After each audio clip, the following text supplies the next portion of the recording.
Theater 5 presents Miss Eileen Heckart in Time of Trouble.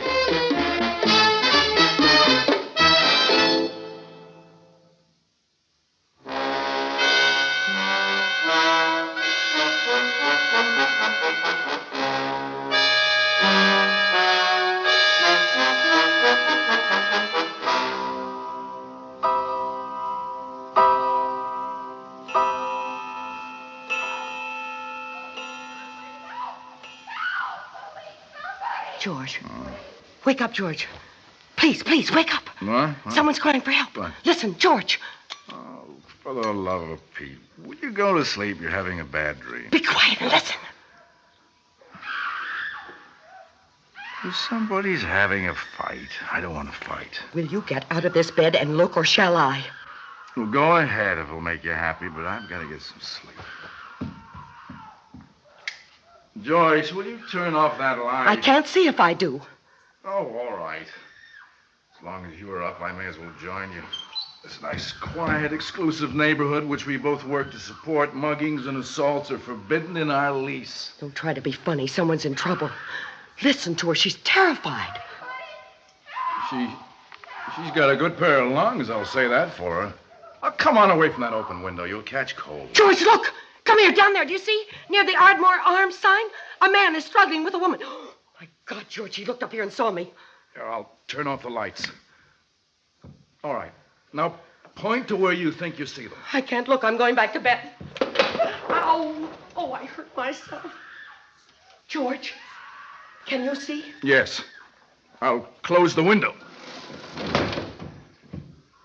What are you going to do? Get back into bed. You want me to run down 5 flights of stairs in my bare feet and say, unhand her, you villain, while he stabs me with his knife? This is awful. Somebody's got to do something. Well, honey, don't sweat it. If you hurt her, other people did, too. Well, somebody will do something. Are you sure? Why don't you call the police? And get involved in a lot of red tape? Not me. I've got a meeting with the City Planning Commission tomorrow. I can't spend the morning looking at mug shots in a police station. Did you see him? Not clearly from this distance. Did you? Yes. Just barely. He saw me, though. He was in the dark, and I was outlined in the light. Hey, honey, you're shivering. Come here. Oh. Come closer.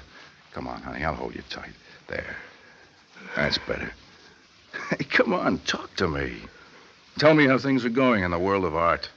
Well, we're going to hang the Stacy show tomorrow. Mm-hmm. Darling, will you just take a peek out and see what's happened? Joyce, I'm warning you. Dear God, I knew it. Something terrible has happened. George, let me go. I've got to see. See what? A morbid scene, blood and gore to give you bad dreams? Let me go. Wait, come away from that window. There's an ambulance and a squad car. Look at the crowd that's gathering. I've got to know what's happened. Say, you down there, what's going on? A woman killed. Woman murdered. No.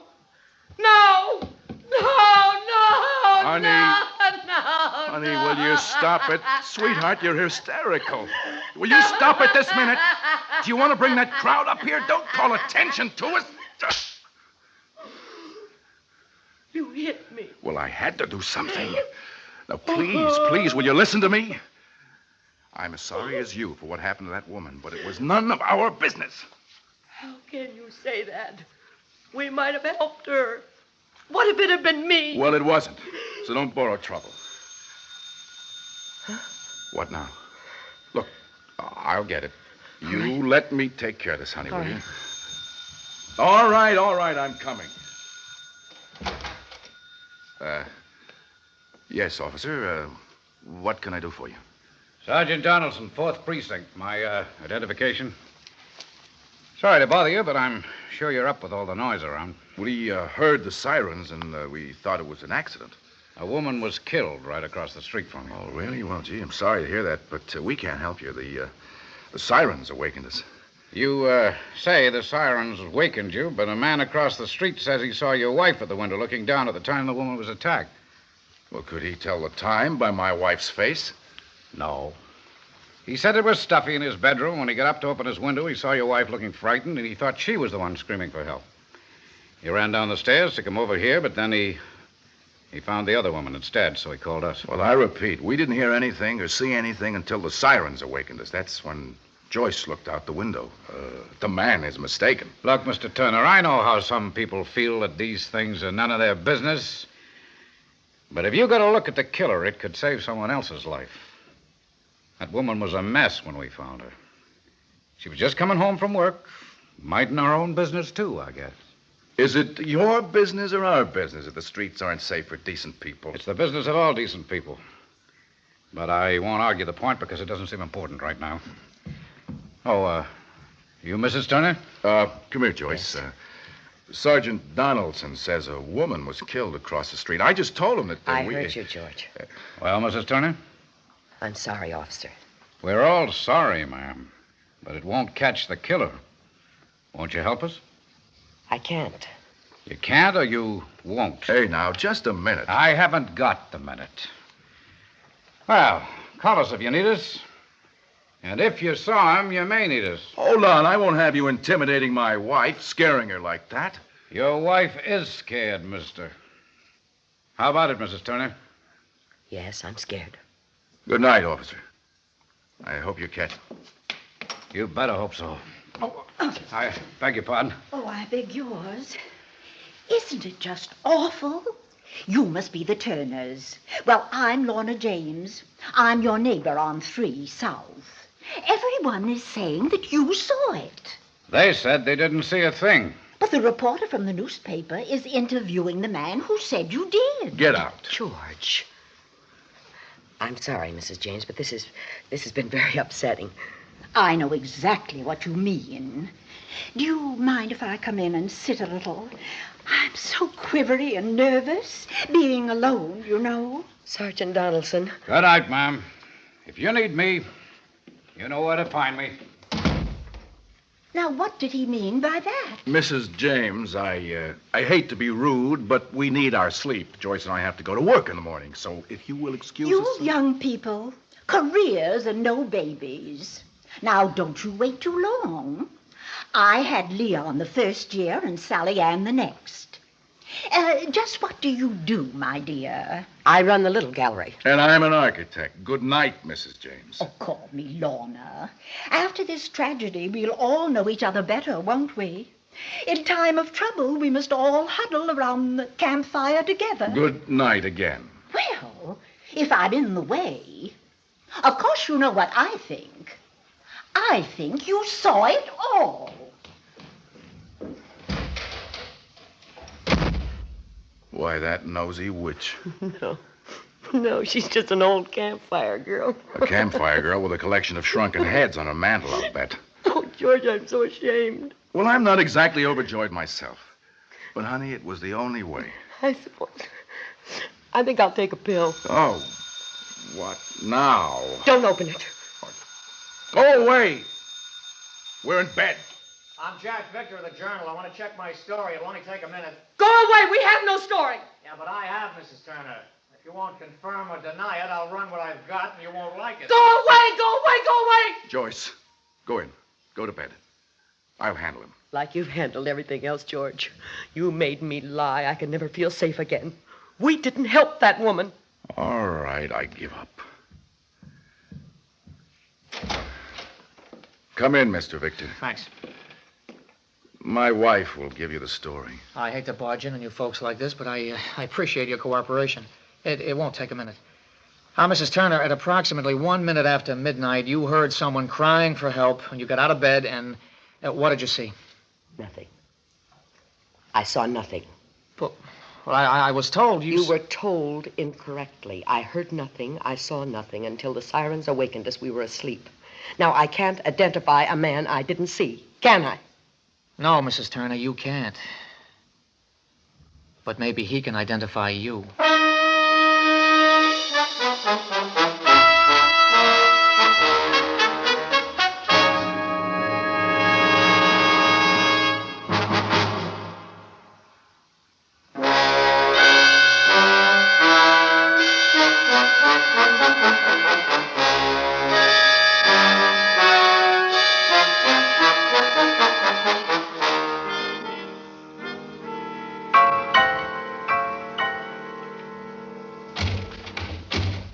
Joyce?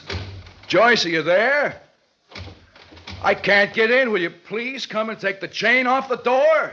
Is that you, George? Well, of course it's me. Who else would it be? Why did you chain the door at this hour? Where have you been?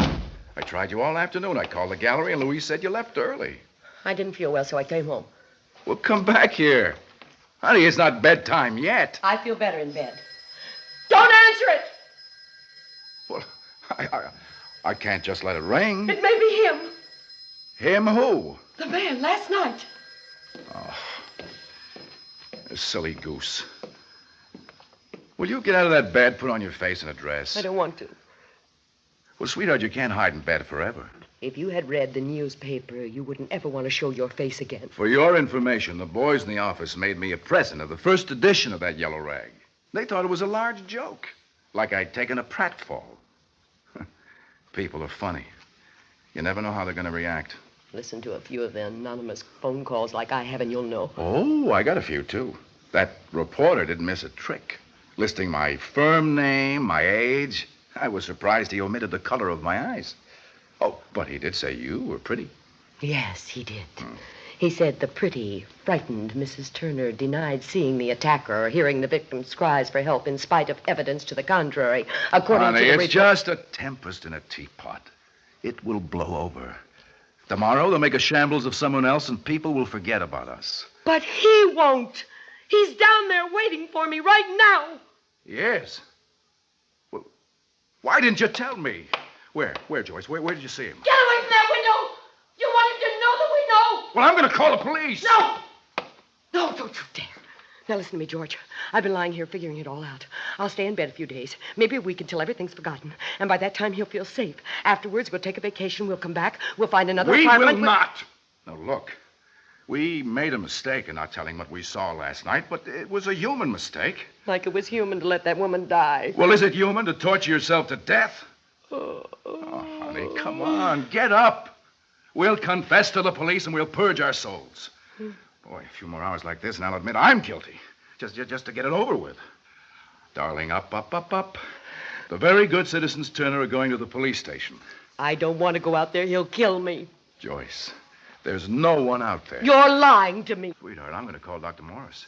He'll give you a shot. Well, you think I'm out of my head. I think you're overtired.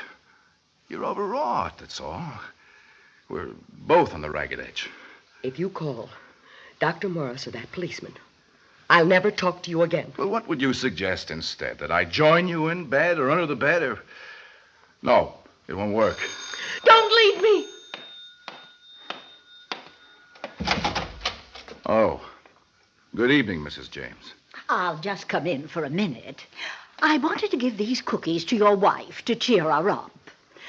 Why, that reporter wrote like you were to blame. George! My wife has a headache, Mrs. James. Thank you for the cookies. Oh, poor thing. I know all about headaches. Jefferson had so many before he died. Joyce, what are you doing out of bed? What are you doing here? Have you come to pry? Or to laugh? Or just to look at the animals in the zoo? Tell her all about it, George. That's what she wants, all the ugly details. My, you are upset, dear. Give me back my cookies, Mr. Turner. Next thing you know, she'll say I poisoned her. Oh.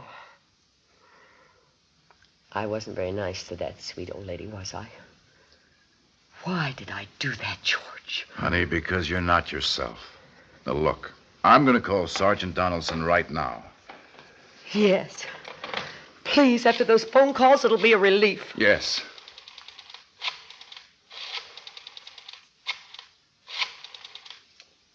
Oh, hello.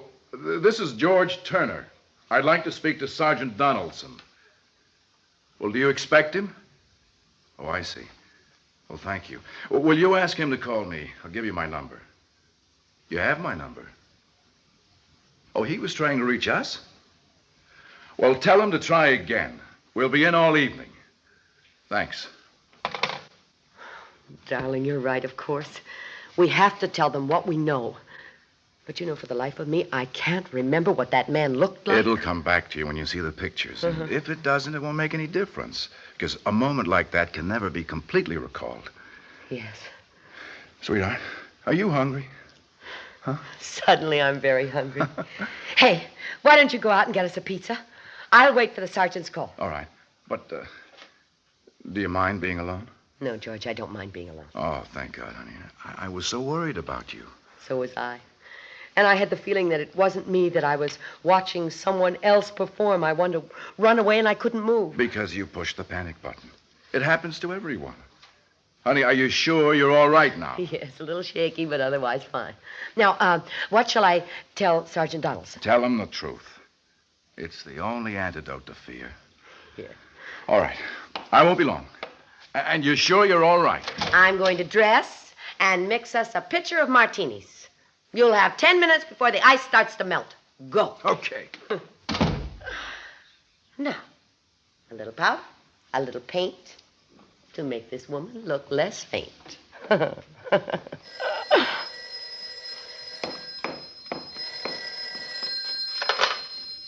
Hello? Who? No, he's not here, but I expect him back shortly. Who's calling, please? Who's calling? Please. No, don't hang up.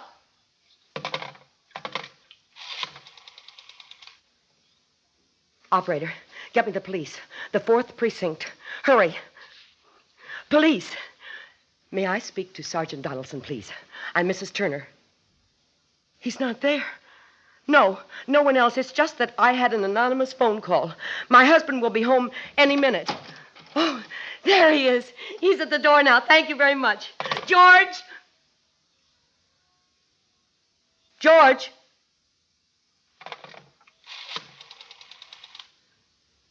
Hurry, operator. Give me the number of Mrs. Lorna James. Hurry. Yes. Yes, that's it. Oh, be there. Be there, please. Mrs. James, this is Joyce Turner, and I wanted to apologize. Mrs. James, don't hang up. Mrs. James. Whoever you are, I know you're out there. Now you go away. Go away or I'll shoot. I have a gun, and if you force that door open, I'll use it. Help! Help! Help! Mrs. Turner, no one is going to help you. Stop screaming. You'll disturb your neighbors. You're going to kill me. I may or I may not. It depends. I just wanted to see what you looked like. My husband will be back any minute. Ah, I'd like to meet him, too. And the police. You know, I haven't told them. And I never will. You saw the whole thing. Everything. How could you watch and not help? I was frightened. What can a woman do against a man like you? And your husband? He protected you. Yes, he did. He said we shouldn't get involved. You owe your life to my husband. Remind me to thank him. What about the woman, Mrs. Turner? You think she deserved to die? Well, of course not, but I didn't know her. So it was none of your business, huh? Well, now that you know her, what do you think? But I don't know her. You know her now better than you did 2 days ago. The newspaper accounts. She had a face. She had a name. She had a family. What difference does that make now? I want it to make a difference. I want it to be your business. Joyce, we're coming. I've got Sergeant Donaldson. He's here. Don't come in. He has a gun. Drop it, mister. You haven't got a chance. No, get out or I'll shoot. Sergeant, are you all right? Yeah, I'm all right. He's dead. I shot him. He's dead. You had to, Sergeant. You had to. I guess so. Was this the man you saw, Mrs. Turner? Yes, it is. I'll never forget his face. I don't think you will either. But you didn't see this man. What? This man, Mrs. Turner. This man identified his wife's body this morning.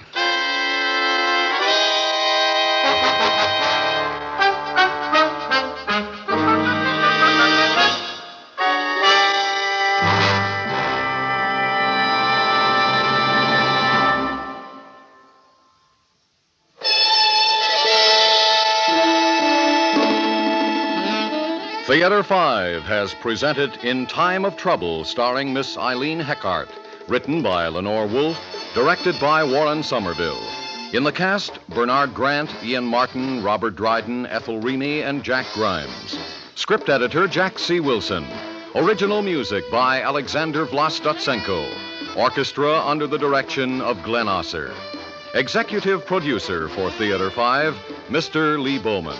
We invite your comments. Write to Theater 5, New York 23, New York. That's Theater 5, New York 23, New York.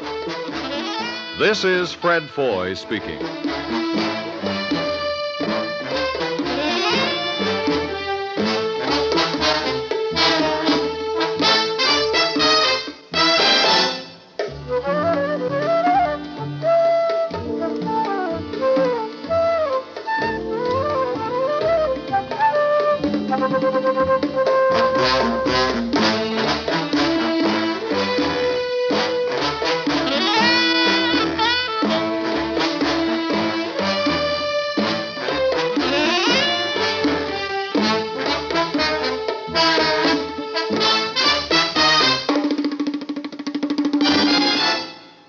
This has been an ABC Radio Network production.